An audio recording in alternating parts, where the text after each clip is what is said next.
दोस्तों, भारत के पड़ोस में एक ऐसा कंगाल मुल्क है जिसके यहाँ पर एक ऐसी दर्दनाक घटना हुई जिसने पूरी दुनिया को हिलाकर रख दिया। एक हिंदू को सरेआम लिंच किया गया और सड़क पर जला दिया गया। हिंदू युवक को इतना पीटा गया कि उसकी मौत हो गई। शव को पेड़ से बांधकर वहां मौजूद लोगों ने आग लगा दी। The victim, Deepu Chandra Das, was tied to a tree, set on fire by the bloodthirsty mob. A Hindu man was killed. His body was tied to a tree and set on fire. दोस्तों, बांग्लादेश इस समय पूरी तरह से अराजकता की चपेट में है, जहां पॉलिटिकल वायलेंस, फाइनेंशियल क्राइसिस और कम्युनल राइट्स आम हो चुके हैं। शेख हसीना की सरकार गिरने के बाद शुरू हुई ये इंस्टेबिलिटी 2025 में अपने पीक पर पहुंच गई है। दरअसल एक सो कॉल्ड यंग लीडर शरीफ उस्मान हदी की मौत के बाद nation wide protest, media houses पर हमले और एंटी इंडिया सेंटीमेंट्स को पूरी तरह से हवा दी गई है। अब ये अराजकता सिर्फ एक संयोग नहीं बल्कि एक प्रयोग है, जहाँ एक खास ताकत की वजह से बांग्लादेश देश को पूरी तरह से सीरिया बनाने की तैयारी चल रही है। अब सवाल यह है कि आखिर यह हो क्यों रहा है और इसके पीछे किन लोगों की गहरी साजिश छिपी है। आइए इस वीडियो में यही बात करेंगे। वीडियो सही लगे तो इसे अपने दोस्तों से जरूर शेयर करना और चैनल को भी जरूर सब्सक्राइब करना। जहां तब की बांग्लादेश पीएम शेख हसीना की सरकार के खिलाफ एक सो कॉल्ड स्टूडेंट प्रोटेस्ट शुरू हुआ, जिसने बाद में वायलेंट रूप ले लिया। इसने पूरे देश को लपेट लिया। अगस्त 2024 में हसीना को सत्ता से हटा दिया गया और मोहम्मद यूनुस की इंटरिम गवर्नमेंट बना दी गई। अब उस सो कॉल्ड रेवोल्यूशन का नतीजा ये हुआ कि जिस इंटरिम गवर्नमेंट को बैठाकर ये सोचा गया कि बांग्लादेश की स्थिति और बेहतर होगी, वो और भी ज्यादा बदतर होती चली गई। देश के अंदर बड़े फाइनेंशियल सुधारों की जरूरत थी, लेकिन हुआ ठीक इसके उलट। 2025 में बांग्लादेश अपने फाइनेंशियल क्राइसिस से जूझने लगा, जहां वहां की जीडीपी ग्रोथ 6.1% से गिरकर 2.3% रह गई। बेरोजगारी चरम पर थी। महिलाओं और हिंदू और क्रिश्चियन माइनॉरिटीज पर वायलेंस, मॉब लिंचिंग और रिपोर्टर्स पर हमले आम हो गए थे। अब हाल ही में शरीफ उस्मान हादी की संदिग्ध मौत ने इस आग में घी डाला। आज पूरे देश में दंगे भड़क चुके हैं। पुलिस स्टेशनों पर हमले और एंटी इंडिया स्लोगन गूंज रहे हैं। जस्टिस सिस्टम चरमरा गया है। लोग कोर्ट और पुलिस पर भरोसा खो चुके हैं और खुद कानून हाथ में ले रहे हैं। दरअसल ये सब फरवरी 2026 के चुनाव से पहले की वो रिवेंज पॉलिटिक्स है, जहां शेख हसीना की बीएनपी की वापसी के चांसेस ने देश के अंदर टेंशंस बढ़ा दिए। यही कारण है कि सिर्फ एक शक की बिना पर लोगों को जान से मार दिया जा रहा है। दरअसल हसीना के बाद इस्लामिस्ट ताकतों ने खाली हुआ वो वैक्यूम भर दिया है, जो अब लॉ एंड ऑर्डर को तहस नहस कर रहा है। बांग्लादेश के अंदर हाल ही में एक हिंदू माइनॉरिटी दीपू चंद्र दास को पहले पीट कर मारा, उसके बाद उनकी अधमरी बॉडी को आग के हवाले कर दिया गया। यह सब बांग्लादेश की उन सड़कों पर हो रहा है जहां यूनुस को चीजें बेहतर करने के लिए बिठाया गया था। दीपू चंद्र दास पर यह आरोप लगाया कि उन्होंने ब्लास्मी यानी ईश निंदा की और कुरान के साथ इस्लाम के खिलाफ बात की। हालांकि इस बात का कोई सबूत नहीं था। लॉजिकली भी देखें तो एक पागल हो चुके मुल्क के अंदर, जहां लोग धर्म के नाम पर अंधे हैं, वहां एक माइनॉरिटी, एक हिंदू व्यक्ति क्यों अपनी मौत को बुलाएगा भाई साहब। लेकिन इन इस्लामिक आतंकवादियों को दुनिया के सामने एक स्टेटमेंट देना था और उन्होंने उस बंदे को जलाकर वही स्टेटमेंट दिया है। इतना ही नहीं, एक और वीडियो आई है जिसमें इन चौम्बीज ने एक क्रिश्चियन माइनॉरिटी को रास्ते में ही हैकल किया और इन जानवरों की भीड़ ने उसे घेर लिया। उनके हिसाब से इस वीडियो के एक स्टेटमेंट दिया है, लड़की ने बुर्का नहीं पहना। अब उन्हें ज़ॉम्बी ना कहूँ तो क्या कहूँ, जो बिना दिमाग के सड़क पर चलती हर माइनॉरिटी को टारगेट कर रहे हैं। बताओ, इस जिहादी भीड़ के ज़ॉम्बीज ने अपना सबसे बड़ा टारगेट मीडिया को बनाया है। ढाका में न्यू एज न्यूज़पेपर के सीनियर एडिटर नूरुल कबीर को इस्लामिक भीड़ ने निशाना बनाया। इतना ही नहीं, न्यू एज न्यूज़पेपर के ऑफिस में भी आग लगा दी गई। साथ ही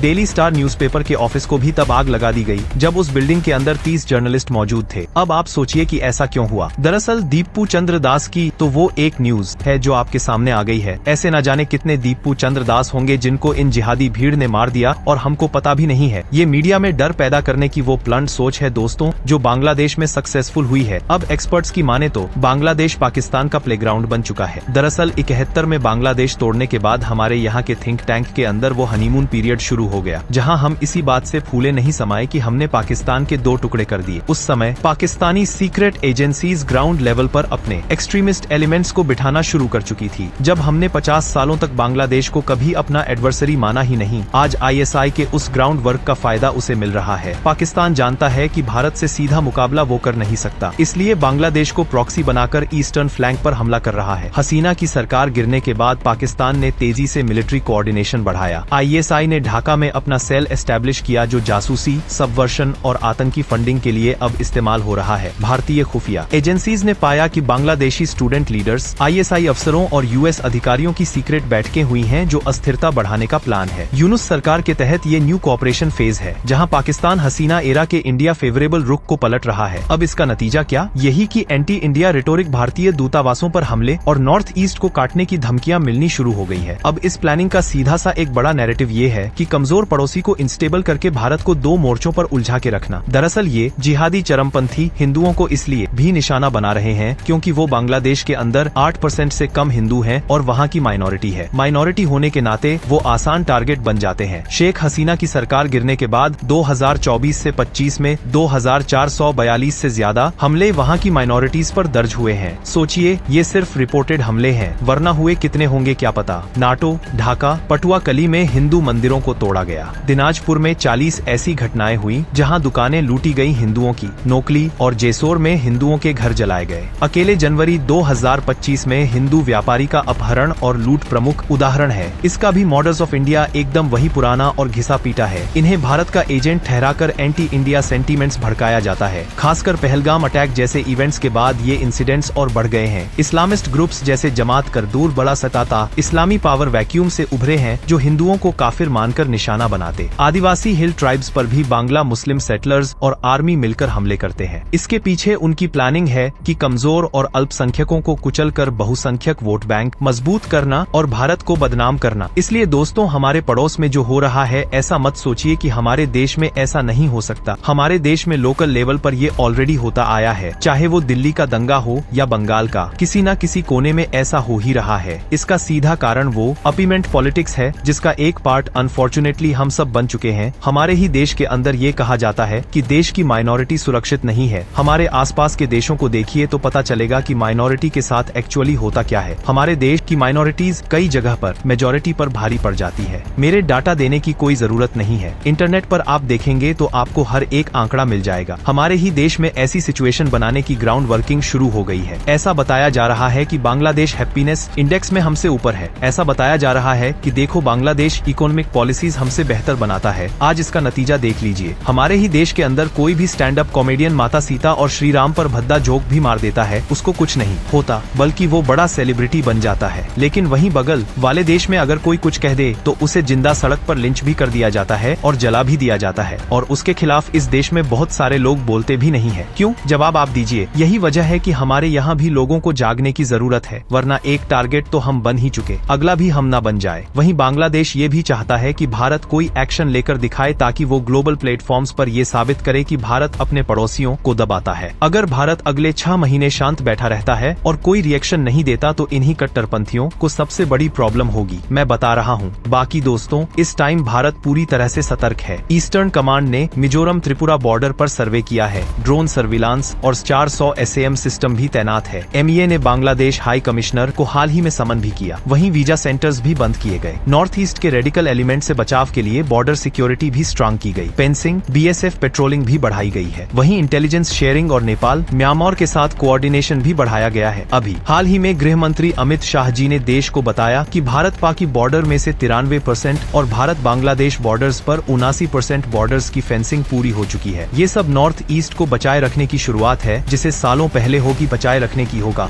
जाना चाहिए था, लेकिन चलिए अब हो रहा है। खैर, इन सारे मुद्दों पर आपका क्या कहना है दोस्तों? कमेंट करके जरूर बताइएगा।